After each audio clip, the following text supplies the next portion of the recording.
इस चैप्टर में हम सबसे पहले जानेंगे प्रकाश किरण क्या है। तो एक प्रकाश स्रोत है और एक पारदर्शी वस्तु है। एक छोटा सा चित्र है, यानी कि प्रकाश की किरण किसी एक सरल रेखा में गति करती है तो उसे प्रकाश की किरण कहते हैं। प्रकाश का परावर्तन, जैसा कि हम देख रहे हैं चित्र में, एक दर्पण है और सूर्य किरण आ रही हैं और वापस लौट रही हैं। यानी कि हम अपनी भाषा में कह सकते हैं, जब प्रकाश की किरण किसी चिकने तल या पॉलिशदार तल पर गिरती है तो उसका अधिकांश भाग वापस लौट जाता है और प्रकाश के चिकने तल से टकराकर लौटने की इस क्रिया को प्रकाश का परावर्तन कहते हैं। इसके दो नियम हैं। प्रकाश के परावर्तन का नियम, यानी पहला नियम है आपतन कोण परावर्तन कोण के बराबर होता है।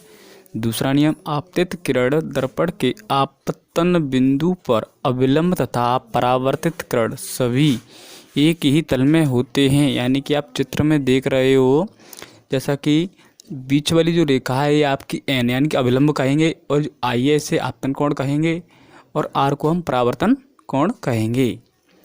और जो नीचे है वो आपका दर्पण है, और यानी कि आई बराबर आर। तो पहला नियम यहाँ से हो गया, आई बराबर आर, यानी कि आपतन कोण और परावर्तन कोण आपस में कैसे बराबर हैं। दूसरा नियम कह रहा है आपका आपतित किरण, तो आई आपतित किरण है और दर्पण के आपतन बिंदु पर अविलंब माने यानी एन तथा परावर्तित किरण यानी कि आर सभी एक ही तल में होते हैं। अब बात करते हैं दर्पण की। तो दर्पण आपके दो प्रकार के होते हैं, समतल दर्पण और गोलीय दर्पण। गोलीय दर्पण भी आपका दो प्रकार का है। पहला है आपका उत्तल दर्पण और दूसरा है अवतल दर्पण। तो उत्तल दर्पण में चित्र में देख रहे हो आप, तो वो कैसा होता है, इस गोले का बाहरी तल होता है वो परावर्तक तल होता है। और अवतल दर्पण में चित्र में देख रहे हो आप, तो इस गोले का भीतरी तल कैसा होता है, परावर्तक तल होता है। तो अब देखते हैं गोली दर्पण से रिलेटेड कुछ टर्म्स।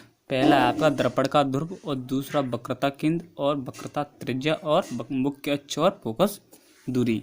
तो अब बात एफ और आर के बीच संबंध, यानी कि फोकस दूरी और वक्रता त्रिज्या में संबंध बताना है। तो सूत्र होता है एफ बराबर आर बटे 2, यानी कि फोकस दूरी होती है वो वक्रता त्रिज्या की कैसी होती है, आधी होती है।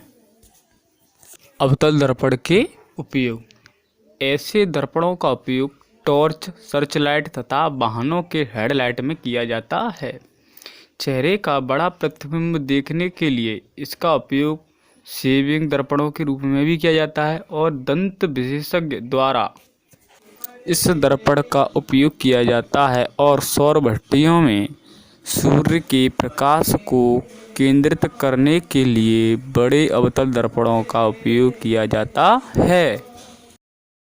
अवतल दर्पण के लिए बिंब और प्रतिबिंब की स्थिति, तो आप इस साड़ी में देख रहे हो, जिसमें पहला है अनंत पर। जब वस्तु अनंत पर हो तब प्रतिबिंब की स्थिति कैसी रहेगी, फोकस पर होगी, और उसका आकार कैसा होगा, अत्यधिक छोटा होगा। और प्रतिबिंब की प्रकृति कैसी होगी, वास्तविक तथा उल्टा। और इसमें से 100% श्योर 1% बनता है, इसको इस साड़ी से बनेगा ही, उत्तल की साड़ी हो चाहे अवतल वाली साड़ी हो। तो नंबर 2 है इसमें सी से परे। जब वस्तु सी से परे हो थोड़ी, तब प्रतिबिंब की स्थिति कैसी होगी, तथा एफ तथा और सी के बीच में होगी, एफ और सी के बीच में होगी। प्रतिबिंब का आकार कैसा होगा, इसमें छोटा होगा। और प्रतिबिंब की प्रकृति कैसी होगी, वास्तविक तथा उल्टा। जब वस्तु सी पर हो तब प्रतिबिंब की स्थिति क्या होगी, प्रतिबिंब की स्थिति सी पर ही होगी। और इसका साइज होगा कैसा होगा, साइज होगा कैसा होगा, समान होगा, बराबर होगा यानी कि। और प्रतिबिंब की प्रकृति कैसी होगी, वास्तविक तथा उल्टी। नंबर 4, जब वस्तु सी तथा एफ के बीच हो तब प्रतिबिंब बनेगा आपका सी से परे, और यानी कि सी से के थोड़े आगे बनेगा, यानी कि। और प्रतिबिंब का आकार कैसा होगा, बड़ा होगा, और प्रकृति कैसी होगी, वास्तविक तथा उल्टी। जब वस्तु एफ पर हो तब प्रतिबिंब की स्थिति अनंत पर होगी, और प्रतिबिंब का आकार होगा अत्यधिक बड़ा, और प्रकृति होगी आपकी वास्तविक तथा उल्टी। जब वस्तु पी तथा एफ के बीच हो, जब वस्तु पी तथा एफ के बीच हो तो प्रतिबिंब की स्थिति होगी दर्पण के पीछे, और आकार होगा विवर्तित, बड़ा होगा, मतलब बड़ा होगा। और प्रतिबिंब की प्रकृति कैसी हुई, आभासी तथा सीधा।